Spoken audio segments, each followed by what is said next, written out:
नमस्कार प्यारे बच्चों, मैं नीरज शर्मा आपके अपने परिवार रोजगार विद अंकित में सभी प्यारे बच्चों का हार्दिक स्वागत करता हूं। प्यारे बच्चों, आशा करता हूं कि बहुत अच्छे होंगे आप लोग, सब लोग बढ़िया होंगे। नमस्ते सभी को, सभी प्यारे बच्चों को जय हिंद, जय भारत। प्यारे बच्चों, चलिएगा तो प्यारे साथी, आज हमारा दूसरा पार्ट है वर्तनी का, जिसमें आप पढ़ने वाले हैं बेटा। नियम हम पढ़ रहे थे।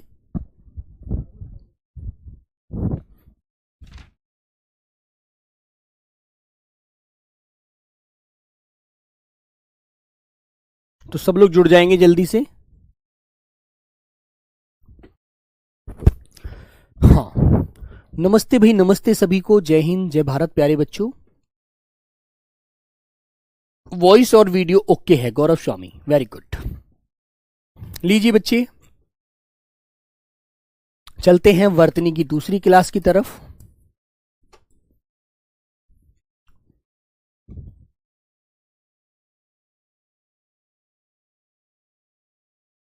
भाग 2। तो बेटा हेडिंग लिखेंगे हलंत संबंधी नियम। हलंत संबंधी नियम।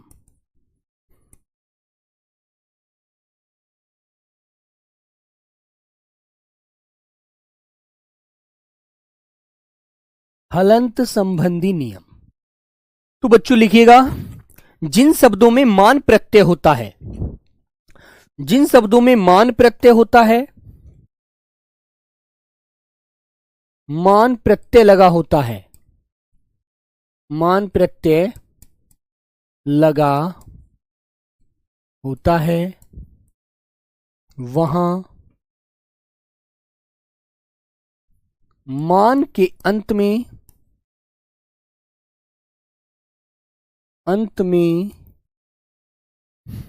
मान के अंत में प्रत्यय लगाया जाता है, लगाया जाता है। जैसे उदाहरण देता हूं बच्चों मैं आपको, जैसे उदाहरण से आप समझेंगे।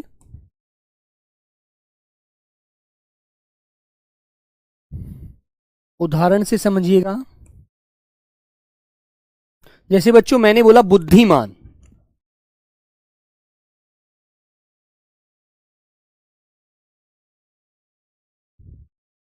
बुद्धिमान, तो मैं यदि बुद्धि को अलग हटाता हूं तो बुद्धि अपना आप में एक सार्थक शब्द है, सार्थक शब्द है बेटा, ठीक है। तो प्यारे बच्चों, इसमें बेटा क्या लगेगा? हलंत लगेगा।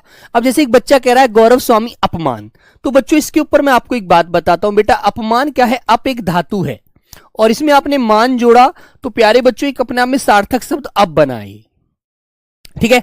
यदि मैं इसमें से मान हटा दूं ना, तो बेटा अप का कोई अपना अर्थ नहीं होता। अप जो होता है बेटा एक ये उपसर्ग होता है, इसलिए अप धातु में मान में अप, यदि कोई शब्द धातु है तो उसके अंदर कभी भी आप मान जोड़ते हैं उसके साथ, तो वहां पर आप नहीं लगाएंगे, याद रखना, ठीक है। जैसे गौरव स्वामी, जैसे आपने कहा अभिमान, है ना बेटा, ऐसी जगह नहीं लगेगा, याद रखना। बहुत चुनिंदा सेलेक्टेड शब्द हैं जो मैं आपको पढ़ा रहा हूं, ठीक है। जैसे बच्चों मैंने कहा श्रीमान,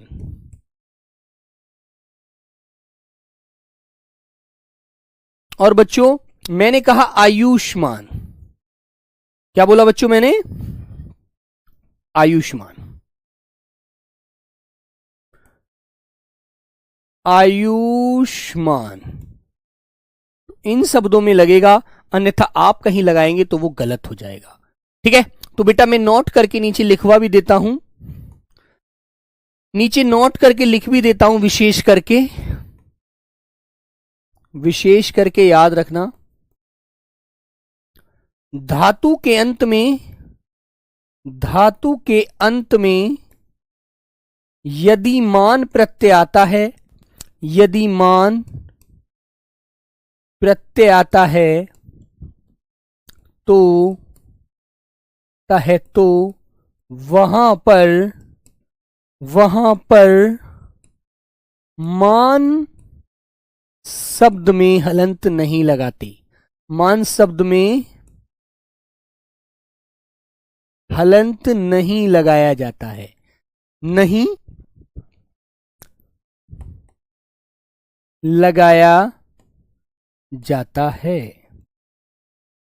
ठीक है बेटा, तो वहां पर नहीं लगा सकते आप लोग, ध्यान रखना। ठीक है मेरे बच्चों, जैसे मैंने कहा विद्यमान, तो विद्य में मान नहीं आ रहा, देखो विद्वान आता है, वान आएगा वहां पर। सर परिभाषा सही लिखो, हलंत लग जाता है। कहां पर? मैंने कहा है मान प्रत्यय लगा हो तो वहां पर मान के अंत में प्रत्यय लगाया जाता है। फिर मैंने कहा यदि धातु के अंत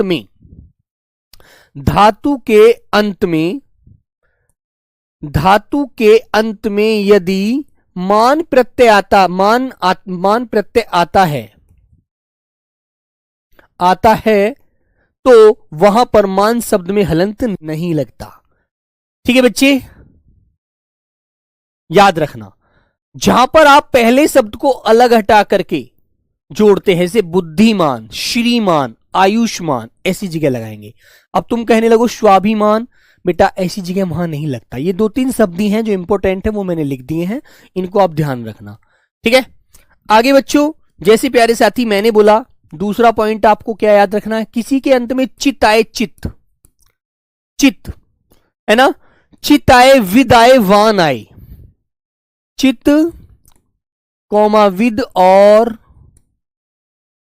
वान आता है तो वह हलंत के साथ ही लगते हैं, तो वह हलंत के साथ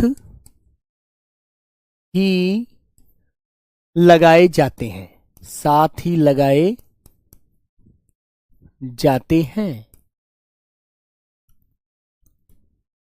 हलंत के साथ ही लगाए जाएंगे बेटा, ये तीनों अच्छे से ध्यान रखना। यदि कहीं चित आए, विद आए, वान आए तो वह हलंत के साथ ही लगाए जाते हैं, याद रखना अच्छे से।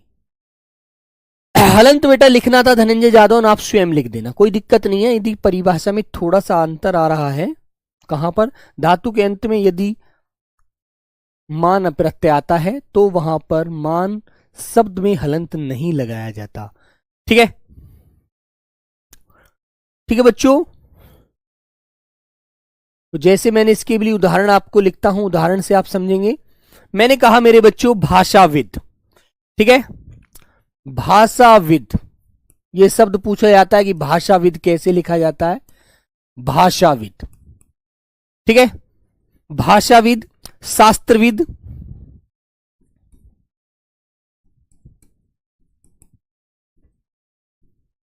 शास्त्रविद। ठीक है, भाषाविद, शास्त्रविद। यदि चित्त की बात आए, जैसे आप कहेंगे नंबर 3 किंचित, ठीक है, और चौथा एग्जाम्पल बोला मैंने कदाचित, कदाचित। ठीक है, और बच्चों वान से संबंधित भी शब्द मिलेंगे, जैसे प्यारे बच्चों आपने बोला भाग्यवान, भाग्यवान, नंबर 5 ही आपको याद रखना है। नंबर 6 एक शब्द और लीजिए, भाग्यवान। जैसे एक शब्द बोल देते हैं बेटा गुणवान, कहते हैं ना बड़ा गुणवान बालक है, गुणवान। और नंबर 7 बच्चों मैंने कहा रूपवान, इस तरह से। तो बच्चों जहां भी आपको ये प्रत्यय लगे, धातु का कैसे पता चलेगा कि यह धातु है, बेटा गौरव स्वामी देखो, जब मैंने क्रिया पढ़ाई थी तो क्रिया में एक बात बताई थी ना कि मेरे बच्चों ये जो आप पढ़, लिख, जा, आ, खा, पी, ये सभी धातु होते हैं। किसी भी शब्द का मूल रूप जो पहला रूप है वो धातु है, और उसके बाद में यदि हम ना प्रत्यय लगाते हैं तो कोई सार्थक शब्द बना लेते हैं। ठीक है मेरे बच्चों, तो बेटा वही आपको ध्यान रखना। फिर आपको मैंने ये जो शब्द लिखवाए हैं ना, ये शब्द वैसे भी इंपॉर्टेंट है, इनमें आपको दिक्कत भी नहीं होने वाली, क्योंकि मेरे दोस्तों अब खुशी केवड़िया बेटा, जैसे आप कह रहे हैं धनवान, तो धनवान एक अपने आप में सार्थक शब्द है, वहां पर कोई दिक्कत नहीं है, वैसा शब्द आपको कभी मिलेगा भी नहीं। ठीक है, हाँ, जो शब्द मैंने लिखे हैं ना वैसे इनमें से आपको मिल जाएगा, और भी इंपॉर्टेंट शब्द जो होंगे वो आपको लिखवा दूंगा। अभी तो मैं आपको नियम की वैसी जनरल पहचान बता रहा हूं। ठीक है, याद रखना प्यारे साथी। तो आगे चलें, आगे चलते हैं। नेक्स्ट नियम होता है मेरे बच्चों, एक बेटा 7 वाला नियम भी याद रखना, इसमें 7 वाला भी मिल जाता है ना।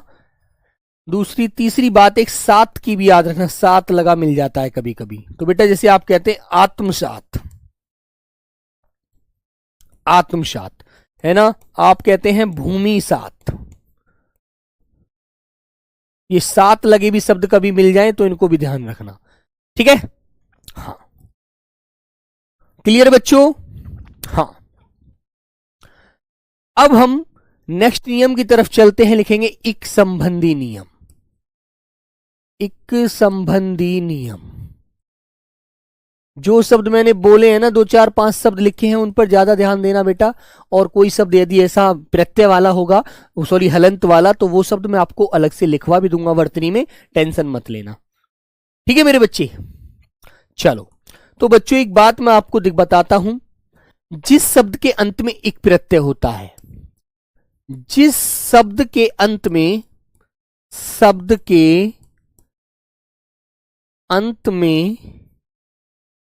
अंत में एक प्रत्यय होता है, एक प्रत्यय होता है, तो यदि उस शब्द का पहला वर्ण, उस शब्द का पहला वर्ण बेटा मैं बताना चाहूंगा पहला वर्ण कौन सा, ध्यान देना। पहला वर्ण छोटी ई कौमा बड़ी ई होगा, तो बेटा क्या बन जाएगा, आई बन जाता है। यदि उस शब्द का पहला वर्ण छोटी ई या बड़ी ई होता है तो आई बन जाता है, ठीक है। नंबर एक बात। नंबर दूसरी बात बच्चों, यदि छोटा ऊ या बड़ा ऊ होगा तो मेरे प्यारे बच्चों औ बन जाता है, ठीक है। और बच्चों यदि प्यारे बच्चों ए या आई होगा तो मेरे बेटा वो भी आई बन जाता है, ठीक है। और प्यारे साथी नंबर 4, ठीक है, ओ और प्यारे बच्चे औ होगा तो वो भी प्यारे बच्चे औ बन जाता है। और यदि मेरे प्यारे साथी ए या आ होगा तो वो प्यारे बच्चों आ बन जाता है। बात समझ में आ गई। तो कहने का मतलब ये हुआ, यदि जिस शब्द के अंत में एक प्रत्यय आपको नजर आ जाए, एक प्रत्यय, और उस शब्द का पहला अर्थ, पहला वाला जो शब्द का पहला जो वर्ण यदि ए या आ होता है तो आ बन जाता है, आ बन जाएगा। छोटी ई बड़ी होगा तो ए आई बन जाएगा, ऊ होगा तो औ बन जाएगा, ए आई होगा तो आई बन जाएगा, ओ औ होगा तो औ बन जाएगा। ये बनते हैं, है ना, ठीक है बच्चों। बात समझ में आ गई। जैसे मेरे प्यारे बच्चे मैं आपके सामने उदाहरण लिखना शुरू करता हूं, देखो उदाहरण से समझेंगे आप लोग। मैंने लिखा मेरे प्यारे बच्चे, देखो मैंने लिखा मेरे बच्चों सप्ताह, ठीक है। तो आप एक बात पर सर्च करना, क्या इसमें पहले वाला वर्ण से में आ ही तो है, केवल से में ए ही तो है ना। अब यदि मैं इसके पीछे इक जोड़ूं तो बच्चों ये शब्द क्या बन जाता है, साप्ताहिक, साप्ताहिक। बताइए तो बेटा जो बात मैंने यहां पर बताई है क्या वो यहां पर क्लियर हो रही है। से का सा हो रहा है तो ए का आ बन गया ना। इसी प्रकार एक शब्द और लीजिए, मैंने बोला साहित्य, साहित्य, और इसमें एक प्रत्यय जोड़ा तो बेटा यहां आ है तो यहां पर आ ही रहेगा, कोई और नहीं बनेगा। तो मेरे बच्चों मैंने क्या लिखा, साहित्यिक, साहित्यिक, साहित्य का बन जाएगा बेटा साहित्यिक। बोलो क्लियर है। इसी प्रकार बच्चों मैंने एक शब्द और लिखा आपके सामने, प्रथम, और इसमें एक प्रत्यय जोड़ दिया तो शब्द क्या बन जाएगा, प्राथमिक। क्या बन जाएगा मेरे प्यारे बच्चों, प्राथमिक बन जाएगा भैया। क्लियर है, बोलो कर दोगे ना। इसी प्रकार ऐसे ही प्यारे साथी अब मैं ई वाले नियम के सामने चलता हूं, ई वाला कोई शब्द लेता हूं। जैसे प्यारे बच्चों मान लीजिए मैंने लिखा नंबर 4 आपके सामने इतिहास, और इसमें पीछे इक प्रत्यय जोड़ा, तो बेटा शब्द हमारा क्या बनेगा? ई या बड़ी ई होती है तो आई बनता है ना, तो शब्द बन जाएगा ऐतिहासिक। शब्द बन जाएगा मेरे प्यारे बच्चों ऐतिहासिक।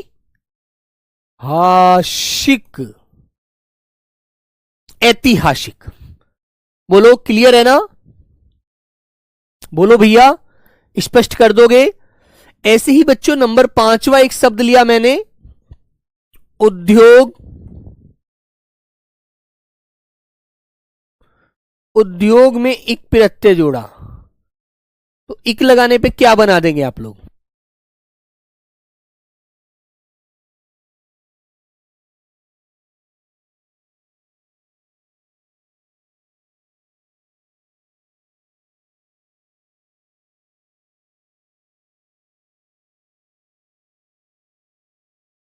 सर वान वाला नियम समझ नहीं आया। बेटा एक बात सुनो मनीषा, मैंने कहा गुणवान, रूपवान, जो हमारे मूल शब्द है, जैसे गुण एक मूल शब्द है, रूप एक मूल शब्द है, यदि उसमें आप पीछे वान जोड़ते हैं तो बेटा उसके नीचे हलंत लगता है। यदि वो एक धातु का रूप है मनीषा, तो बेटा उसमें कभी वान जोड़ा हुआ है, जैसे आपने कहा बलवान, है ना, तो अपना आप में एक सार्थक शब्द है, वहां पर आपको जोड़ने की जरूरत नहीं है ना?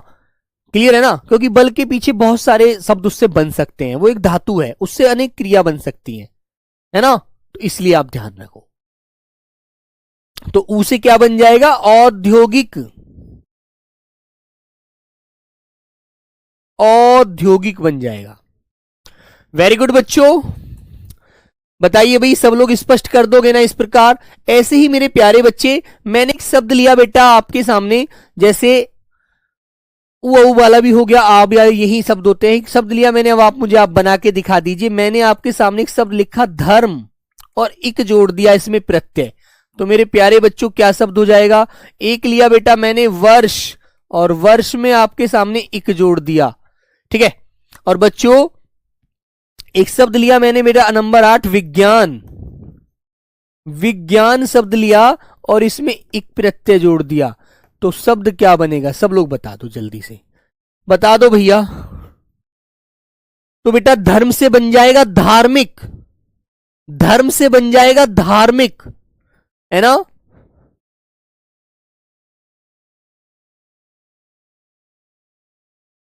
धार्मिक। वर्ष से बन जाएगा वार्षिक, ठीक है। और विज्ञान से बन जाएगा वैज्ञानिक। बन रहा है ना? तो इस तरह के बच्चों आपको शब्द याद रखने हैं, ठीक है। हाँ बेटा, जिसको वान वाला शब्द नहीं याद नहीं दिक्कत हो रही है ना, तो एक मैं छोटी सी बात आपको बताता हूं कि जितने भी मूल शब्द होते हैं ना वान वाले, वो मैं सिर्फ आपको शब्द बता दूंगा, बहुत सेलेक्टेड शब्द, 10-12 शब्द, ज्यादा शब्द भी नहीं है ना? तो वो शब्द मैं आपको लिखवा दूंगा, आप टेंशन ना हो आपकी वर्तनी में। तो आप बिल्कुल ये बस सोचेगा, वो नियम ही सोच के, नियम से ही आप सही करेंगे उसे। नियम से तो आप तब भी सही नहीं करोगे, वहां तब भी आपको यही देखना है कि भाई शब्द हमें इस तरह से लिखना है ना? तो परेशान बिल्कुल ना हो, अपना मन बिल्कुल भी परेशान ना करो, विचलित ना करो, ठीक है मेरे बच्चों। तो बेटा इक वाली बात यहां तक आपकी स्पष्ट होती है, ये चीज ध्यान रखना। अब चलते हैं बच्चों नंबर नियम 3 की तरफ। नियम 3 की तरफ चलते हैं मेरे बच्चों, जो बेटा हमारे ताड़नजात संबंधी नियम होते हैं। ताड़नजात संबंधी नियम। अब ताड़नजात आपको पता है कौन सी होते हैं बेटा? कौन से वर्ण है ताड़नजात वाले? ताड़नजात संबंधी नियम वो बेटा 2 होते हैं, 2 वर्ण हमारे ये वाले।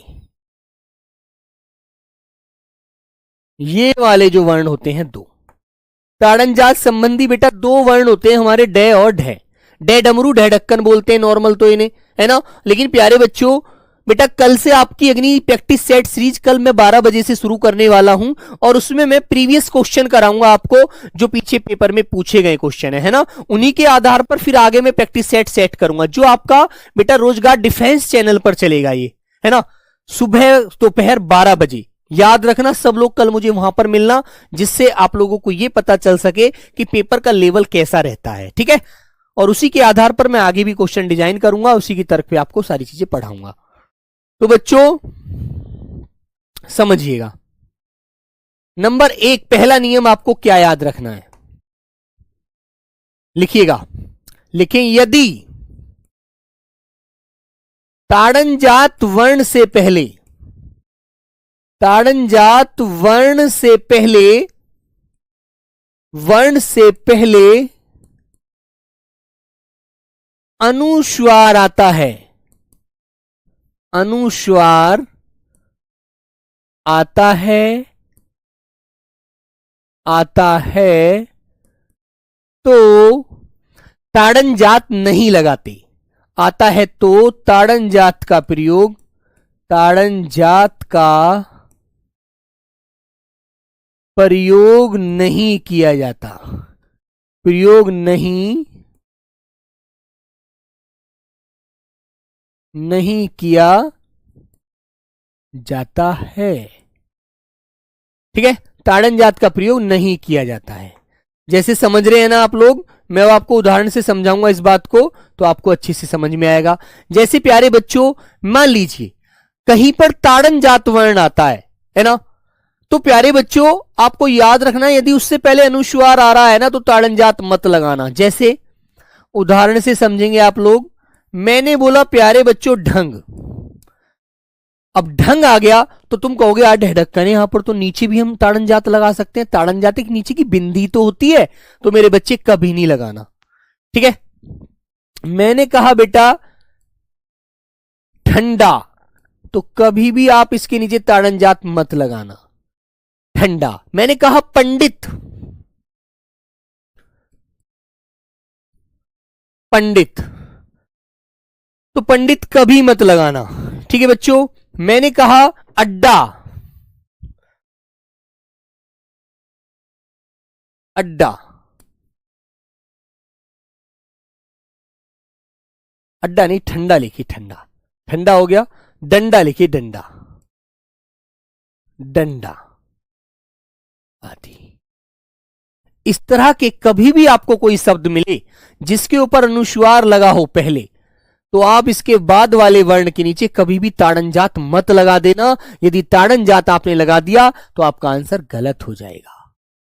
नेक्स्ट बेटा नियम इसी के अंदर, अभी नेक्स्ट नियम और होता है, ये तो हो गया पहला नियम। दूसरा नियम इसी के अंदर, दूसरी बात भी याद रखेंगे, वो क्या होती है बच्चों, क्या ताड़नजात से कभी भी किसी शब्द की शुरुआत नहीं होती। प्रैक्टिस सेट यूट्यूब पर रिकॉर्डेड, वहां बेटा रहेगा, बिल्कुल रहेगा, लिखेंगे ताड़नजात वर्ण से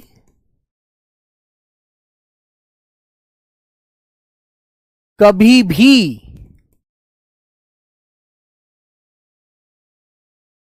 किसी शब्द की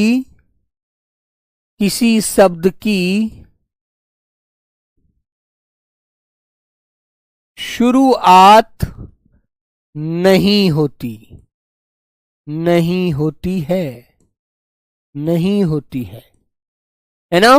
कभी भी किसी शब्द के शुरू में ताड़नजात वर्ण नहीं आता, है ना बच्चों। याद रखना बेटा, पीछे आ जाएगा, बाद में आ जाएगा, कभी भी शुरू में नहीं आ सकता। जैसे बच्चों एक उदाहरण में से मैंने लिखा डमरू, तो देखो डे तो आ रहा है, लेकिन इसके नीचे बच्चों बिंदी नजर आ रही है आपको, कभी लगी हुई नहीं आ रही, है ना। ऐसे ही मैंने कहा डाल, ऐसे ही बच्चों मैंने एक शब्द बोला ढोल, ऐसे ही बच्चों एक शब्द लिया ढोलक। आ रहा है क्या, नहीं आ रहा ना, तो कभी भी किसी के नीचे ताड़नजात मत लगाना, ठीक है बच्चे, याद रखना इस बात को। बोलो, नहीं आ रहा ना, कभी नहीं आएगा भाई, कभी भी नहीं आएगा, कभी भी गलत कर देंगे वरना आ गया तो लिख दीजिए, बीच में या बाद में ताड़नजात का प्रयोग कर सकते हैं, लिख देंगे। अगला पॉइंट बनाकर, शब्द के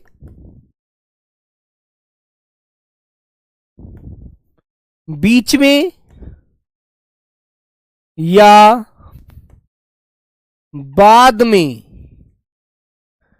ताड़न जात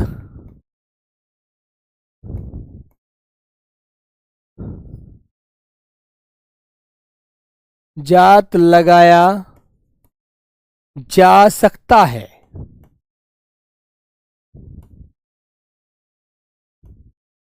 बीच में या बाद में लगाया जा सकता है, बेझिझक होकर के लगा दीजिए। हाँ मनीषा देखो बेटा, शुरू में तुमने ढह बनाया और अणय बनाया तो लगाया, डे डमरू बनाया, ढह ढक्कर बनाया, नहीं लगाया ना सर, ये तो शुरू में ही आ गया। संध्या भारती बेटा शुरू में तो आ गया, लेकिन आपने क्या उसके नीचे ऐसे करके बिंदी वाला लिया हुआ है? कहीं ऐसे ऐसे बच्ची लिया हुआ है? बताओ लिया हुआ है कहीं भी? बोलो, नहीं लिया ना। उसके नीचे बिंदी कहां है? देखो, नहीं यहां नहीं यहां, कहीं भी नहीं है। जब तक बिंदी नहीं लगेगी जब तक उसे ताड़नजात नहीं कहते, तब तक तो वो स्पर्शी व्यंजन है। ठीक है बेटा, कल क्लास मेरी 12 बजे से रहेगी हर्ष तिवारी। तो बच्चों इससे संबंधित मैं उदाहरण लिखता हूं। देखो इधर, जैसे बच्चे बाद में आप क्या बोलते हैं, मान लीजिए आप लिखते हैं बूढ़ा, तो ये लगा दिया आपने ताड़नजात। आपने लिखा लड़का, तो ये लगा दिया आपने। आपने लिखा मेरे बच्चों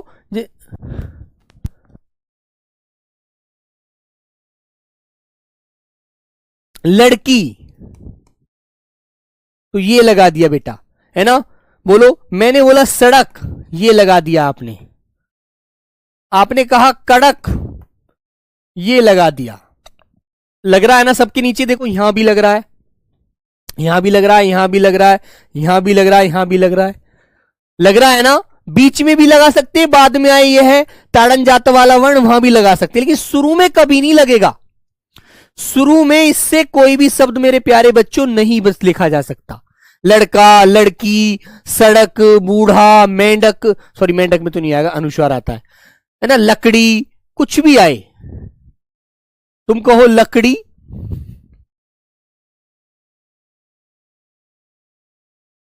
लकड़ी।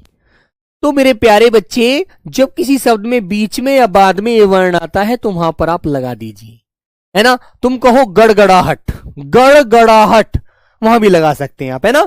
लेकिन शुरू में कभी मत लगा देना, यदि शुरू में लगा दिया तो भैया गलत हो जाएगा। ये चीज आपको याद रखनी है। जैसे मैंने आपसे बोला कि मुझे लड़ाई लिखकर दिखाओ, लड़ाई। मैंने आपसे कहा कि प्यारे बच्चों मुझे सब लोग लड़ाई लिखकर दिखाओ, तो आप कहेंगे लीजिए, अब लिख दी लड़ाई, लड़ाई लिख दी ना आपने ऐसे। मैंने कहा झगड़ा लिखना बेटा, झगड़ा, तो आपने लिया, लिए लिख दिया झगड़ा, लिख दिया ना। और देखो जब ये बीच में आ रहा है तो भी लगा दिया, बाद में आ रहा है तो भी लगा दिया ताड़न जात। पहले तो नहीं लगाया था आपने, क्यों नहीं लगाया था? नियम ही नहीं है। यदि लगा देते तो आंसर गलत हो जाता आपका। तो यही सारी बात तो आपको ध्यान रखनी है बस। बोलो, क्लियर है मेरे बच्चे? तुमने कहा कि आज मुझे ककड़ी खानी है, ककड़ी। तो मैंने कहा अच्छा ककड़ी खानी है तो ककड़ी खा लो भैया, ये लगा दिया आपने ककड़ी। मैंने कहा मुझे लंगड़ा है एक लड़का, उससे मिलना है, लंगड़ा, लंगड़ा, ये लिख दिया आपने। इस तरह से प्यारे बच्चों आप लिख सकते हैं, है ना। अब आती है बेटा नेक्स्ट बात, उपसर्ग के रूप में। यदि किसी शब्द में पहले उपसर्ग आ रहा है तो उपसर्ग के बाद में भी आप लोग ताड़नजात नहीं लगाते, लिख देंगे उपसर्ग के बाद, उपसर्ग के बाद में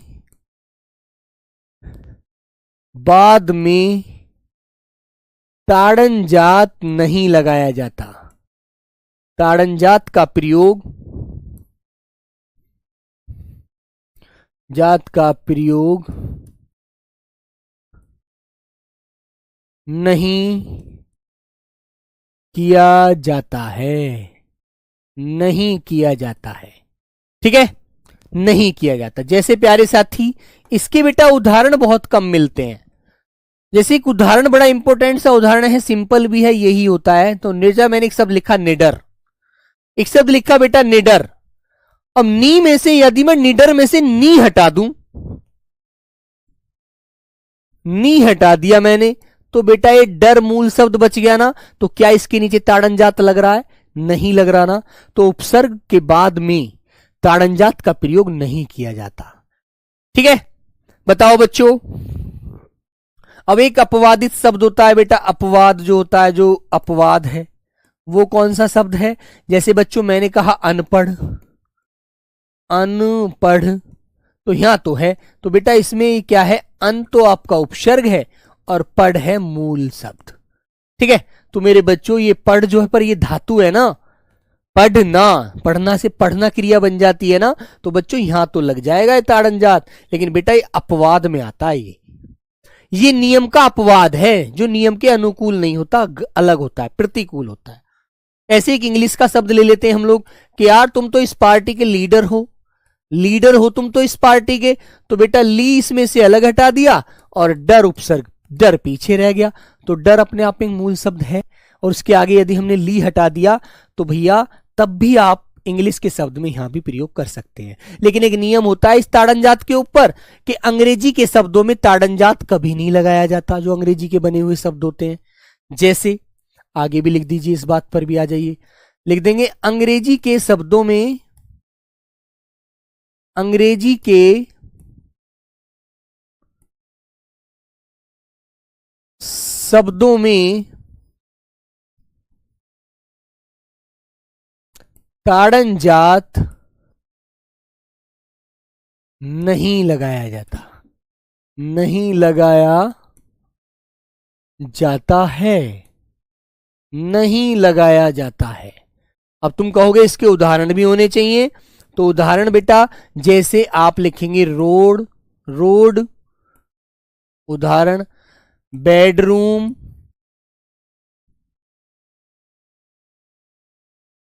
ब्लैक बोर्ड,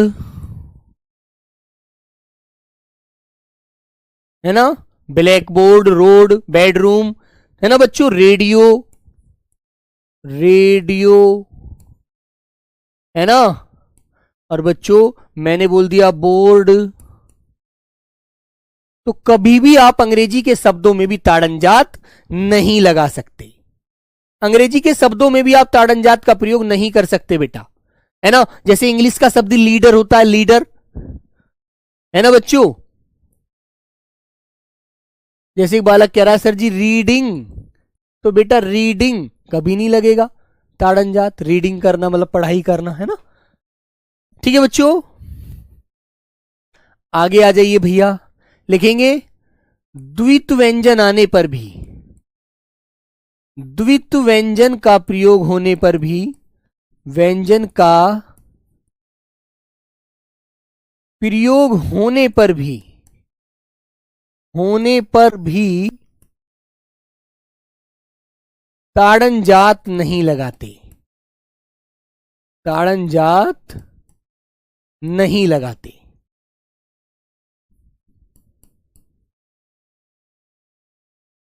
नहीं लगाते हैं। जैसे भाई मैंने उदाहरण लिखा आपके सामने प्यारे बच्चों, मैंने लिखा मेरे बच्चों जैसे उड्डयन, उड्डयन, ठीक है। मैंने लिखा मेरे बच्चों अड्डा, अड्डा, ये बेटा हलंत लगा हुआ है क्योंकि आधा, द्वित्व व्यंजन का मतलब होता है एक पूरा एक आधा, अड्डा, अड्डा। मैंने कहा टिड्ढी, तो लग रहा है बेटा कभी नहीं लगा दिखेगा आपको, है ना। मैंने बोला लड्डू, लड्डू, उड्डयन, अड्डा, टिड्ढी, लड्डू, है ना। कोई भी नाम आपके सामने आता है, कबड्डी, जैसे आप खेले, मैं तो कबड्डी खेलता हूं, कबड्डी, ठीक है बच्चों। तो बेटा ऐसी जगह कभी भी हम ताड़नजात नहीं लगाते।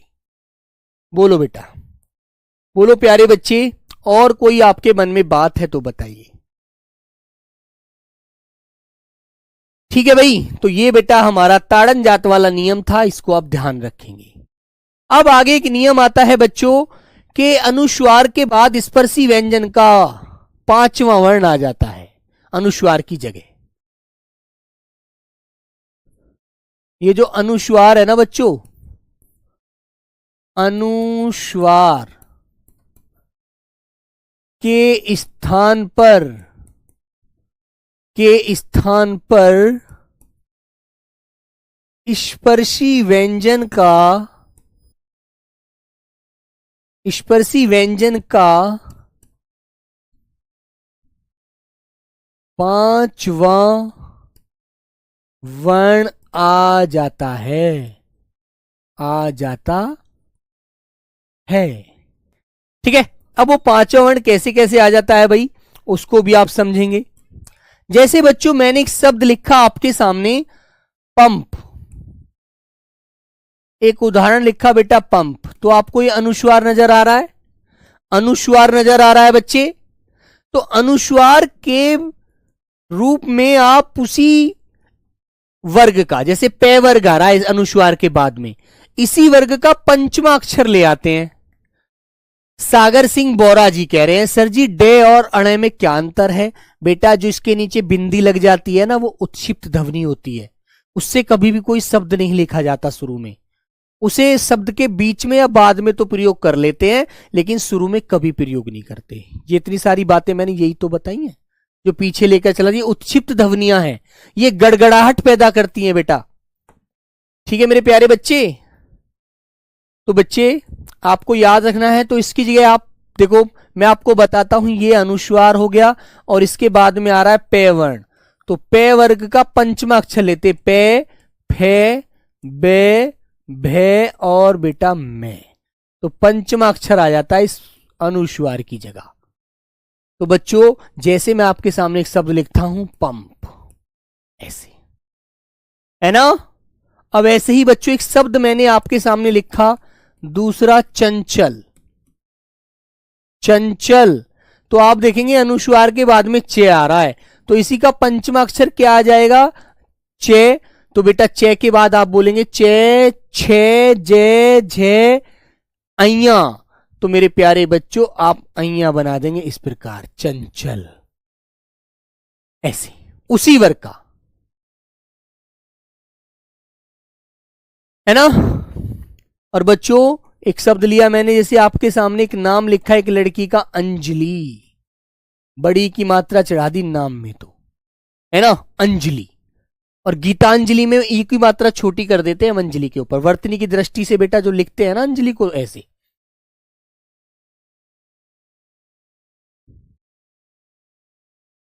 अंजलि ऐसे, तो आप क्या करेंगे भैया, अब तुम देखोगे अनुस्वार के बाद में जे आ रहा है, जे, जे, तो जे का पंचमा अक्षर कौन सा है, जे वर्ग का, तो देखेंगे आप लोग ये चे वर्ग का वर्ण होता है, चे, छे, जे, जे, अइया, कौन सा होता है बेटा, अइया, तो अंजलि, ऐसे आप लिख देंगे अंजलि।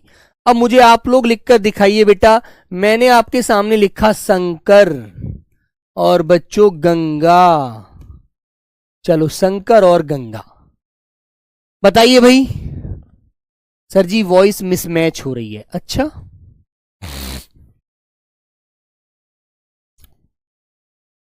चलो भाई बनाइए। तो बेटा गंगा में आप देखेंगे के आ रहा है, के का पंचमा अक्षर क्या हो जाएगा, तो आप देखेंगे शे, तो ऐसे के ऐसे ही आ जाएगा, पंचमा अक्षर हो जाएगा बच्चों ये शंकर, गंगा, गंगा, इस प्रकार। ठीक है,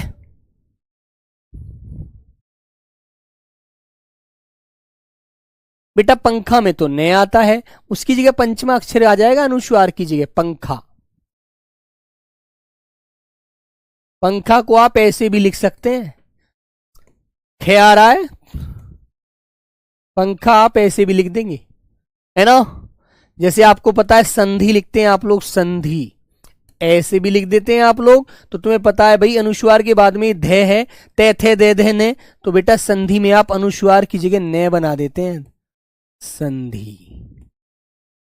ठीक है, वेरी गुड, बोलो बच्चों। ऐसे ही बेटा आपसे मैंने कहा अंधा, अंधा,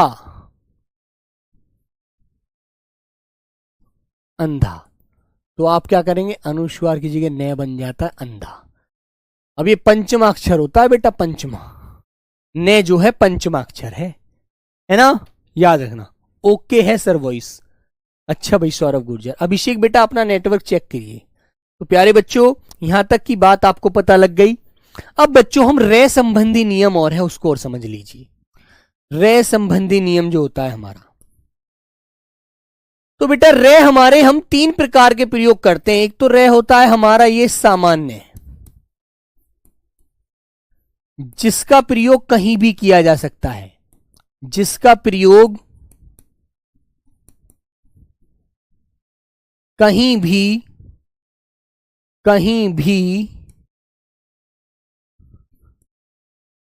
किया जा सकता है,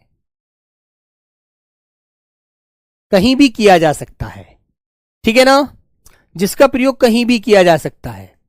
जैसे बच्चों आप इससे संबंधित शब्द लिख देते हैं राम, राम। आप लिख देंगे बीमार, बीमार। बाद में भी आ जाएगा, शुरू में भी आ जाएगा, कहीं भी लगा दीजिए इस रे को, तो इसमें कोई प्रभाव नहीं पड़ता इस रे को। इसको आप कहीं भी लगा सकते हैं। एक रे बेटा आप ऐसे लगाते हैं ऐसे, या इसको आप ऐसे करके लगा देते हैं। समझ रहे हैं ना, या तो आप इसे तिरछा लगाते हैं या प्यारे बच्चों कहीं ऐसे भी लगा मिल जाता है आपको। ठीक है, खड़ी पाई के साथ। बेटा अजीत स्वामी तुम क्रिया विशेषण के पीछे पड़े हुए हो। बेटा अव्यय के बाद मैंने पढ़ाया होगा, अव्यय के बाद देखो, अव्यय में ही भेद है उसका। ठीक है, तो बच्चों जैसे लिखेंगे पदेन रे बोलते हैं बच्चों इसको, पदेन रे। या तो ऐसे लगाएंगे, ऐसे लगाए, या ऐसे भी लगा देते हैं। तीन प्रकार से इसको लगाते हैं बच्चों, मैं बता रहा हूं। पदेन रे होता है बेटा, ये पदेन रे बोलते हैं इसे। लिख देंगे स्वर रहित वर्ण के साथ, रहित वर्ण के साथ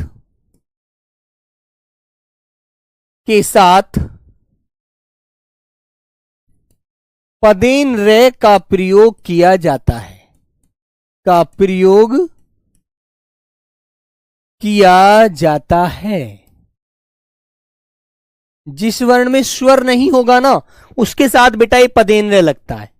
जैसे प्यारे बच्चों मैं आपके सामने उदाहरण लिखता हूं। मैंने बोला बेटा ऐसे प्रेम, प्रेम एक तो ऐसे लगा दिया, और कुछ बच्चे बेटा प्रकार ऐसे लिखते हैं ऐसे।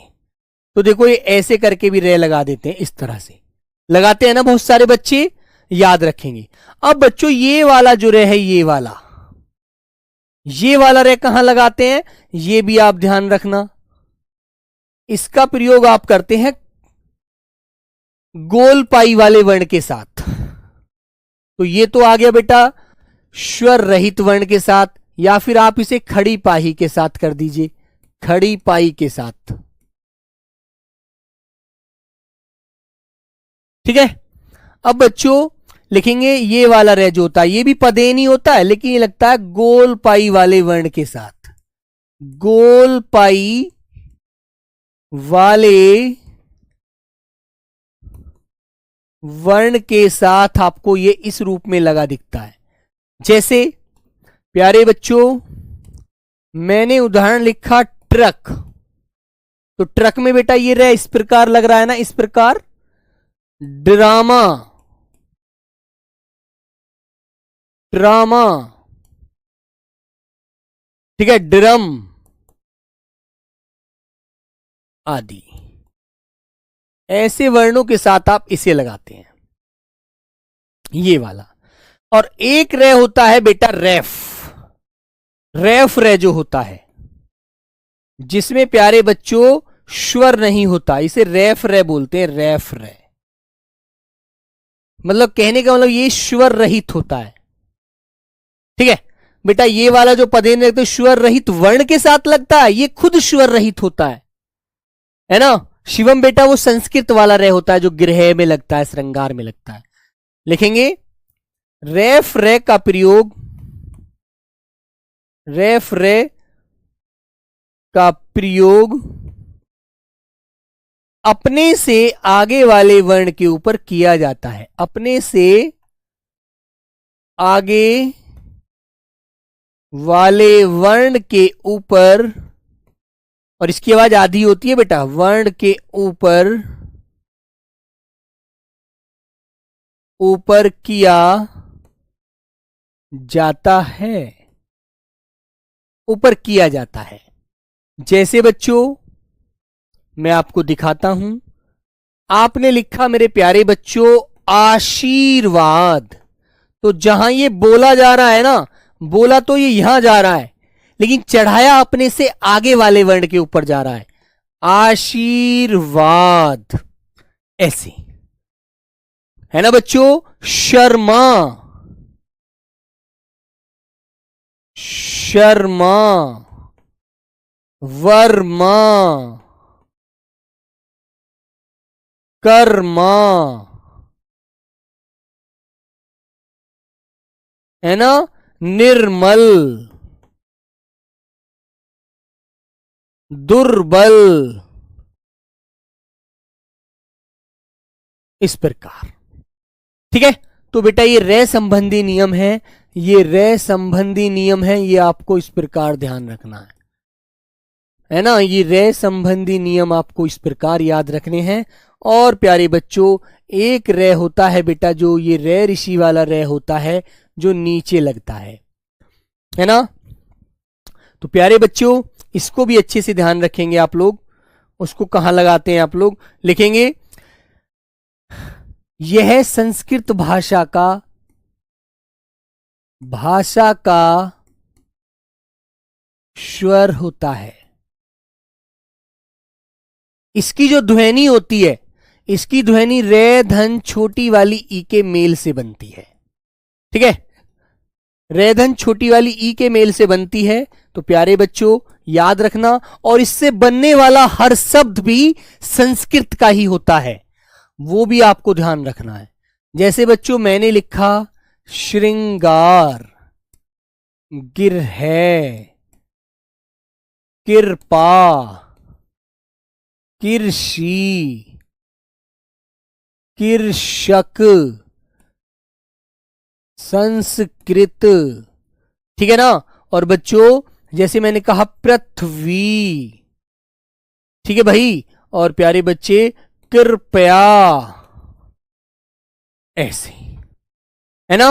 वृक्ष, इससे जो भी शब्द बनेगा ना लिख देना, इससे बनने वाले सभी शब्द, इससे बनने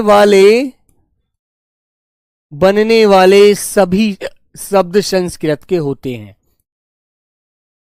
सभी शब्द संस्कृत भाषा के होते हैं, भाषा के होते हैं। ठीक है मेरे बच्चों याद रखना। अमृत, कोई भी शब्द ले लीजिए प्यारे साथी, अमृत। अनुग्रहित, अनुग्रही, संग्रहित,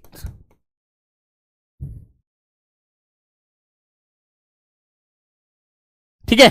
सभी शब्द संस्कृत के होंगे, याद रखना बेटा। हर्ष, वो तो आपका रेफ वाला रे है, जिसमें स्वर नहीं होता, जिस रे में, वो रे है वो।